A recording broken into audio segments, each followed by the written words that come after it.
Bonjour, Nijwe Tamoga Nishnave Nakas. We are here in Treaty 3, the Assembly of the Chiefs, and we have here today a woman who is running for national chief. Bonjour. Tanse.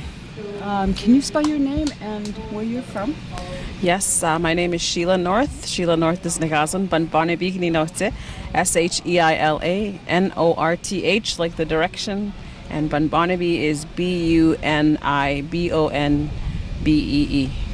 Talk, like, what do you see yourself doing? I see myself being a service to our people. I feel like that I have a tremendous opportunity to be asked to consider running as the national chief candidate. And I represent a lot of voices, I think, that sometimes get forgotten from the remote communities. That's where I come from. That's where I still feel like I'm from. And you know, whenever I get a chance, I will go back, and I do go back home.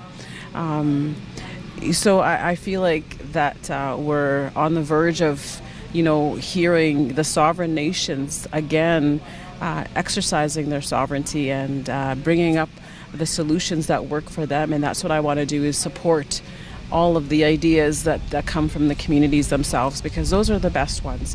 Being prescribed solutions from Ottawa and other agencies and organizations is proving not to work. And at this day and age, we should be able to run completely all our own affairs, and that's what I want to help push for. Ancestral Law.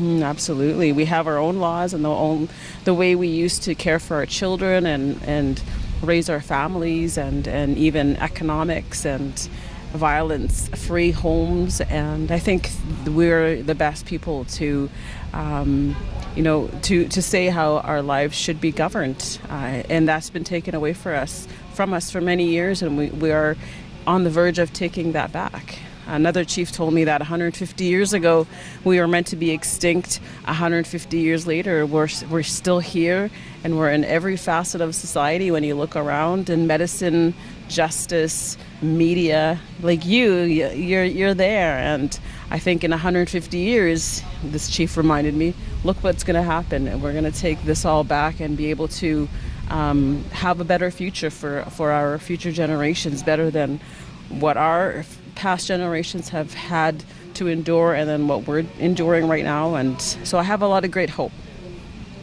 What do you think that you could do different that Perry can continue what Perry has started?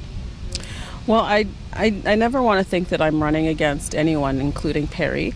I feel like anyone that puts their name up and does the work to try and be a help to their people and to their community deserves a lot of respect. And I respect him a lot, and I respect that he's made a good effort. And what I liked was that he dialogues with governments, but I think what I would like to do more is dialogue with our people and bring their issues up more to the forefront, and bring their voices up, and bring people to the table, and then move out of the way if I need to when our communities and nations need to negotiate on their own behalf. So that's what I'm going to be pushing for.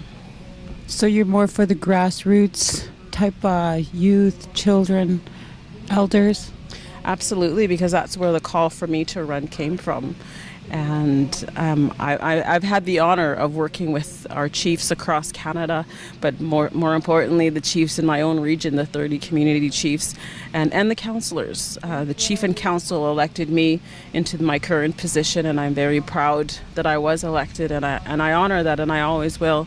And I think that we have so much going for us, but I don't think we get enough respect. I don't think our chiefs and leaders across Canada get enough respect of the hard work that they actually put into to be leaders of their communities. And I think Canada as a society, and sometimes media, has made it difficult for our people to be proud of our leaders.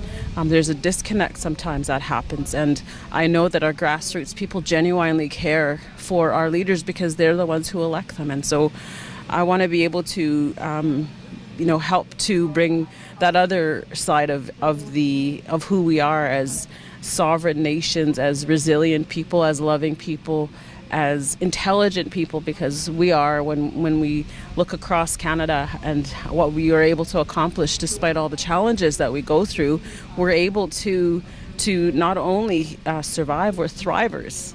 And we don't hear enough of that. We don't hear enough of how beautiful and powerful we are as a nation, and that's what I want to help promote, at least bring that level of respect for our people by the rest of Canada and this government. Is very powerful. I'm so glad that you can make that statement and say it so freely, you know, because I think that's what we need in our leadership is humbleness. You know? Yeah, no, I agree, and I think the only way that we'll be able to do that is to stay connected to our communities. And once we lose that connection to our communities, then we float away to different ideas that sometimes, you know, pull us away from the real issues and the real people that will help you stay grounded. So I'm very happy to say, you know, I have a very close family and community that I consider, you know, very close to me, and they're always with me, my mom and my sisters and my children, and from there, of course, our chiefs in our communities. And I pray for all of us every day, and I do my part to try and at least maintain that, because the more prayers the better. And so that helps me remind me every day to stay grounded to our community and our grassroots people. This is Kiwatinomog Anishinaabe Nakas from Anishinaabe Nation in Treaty 3. Chimigwich. Like I said, thank you. Thank you.